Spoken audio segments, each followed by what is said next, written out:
నెల్లూరు జిల్లా ఆత్మకూరు పట్టణంలోని RTC bus stand వద్ద పెను ప్రమాదం తప్పింది.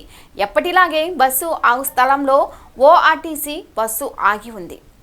హ్యాండ్ బ్రేక్ ఫెయిల్ అవ్వడంతో ఒక్కసారిగా వెనుకకు దూసుకువచ్చింది. వెనుక భాగంలో ఉన్న దుకాణాలు, ద్విచక్ర వాహనాలపై బస్సు వెళ్లడంతో 3 ద్విచక్ర వాహనాలు స్వల్పంగా ధ్వంసమయ్యాయి. ఈ ఘటనలో అక్కడ వారికి ఎవరికి ఎలాంటి ప్రమాదం జరగకపోవడంతో ప్రజలు ఊపిరి పీల్చుకున్నారు. ఇదిలా ఉంటే ఆటో వాహనదారులు ఇష్టానుసారంగా ఎక్కడ పడితే అక్కడ ఆటోలను ఆపడంతో తీవ్ర ఇబ్బందులు ఎదుర్కొంటున్నామని పలువురు ఆరోపిస్తున్నారు. పోలీసులు ఆటో వాహనాల యజమానులపై పలు చర్యలు తీసుకోవాలని కోరుతున్నారు.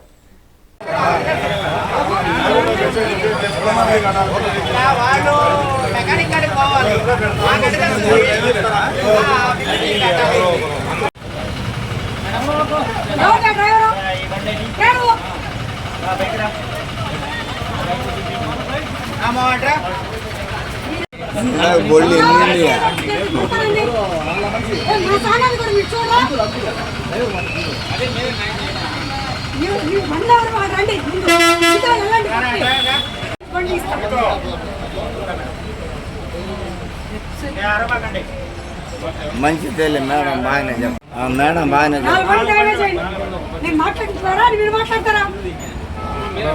ఇప్పుడు దాకా నేను గమ్మున్నా కాసేపు నుండి అన్న వచ్చాడు, బ్రదర్ వచ్చాడు, అతను చూస్తున్నాడు ఫిజికల్ గా.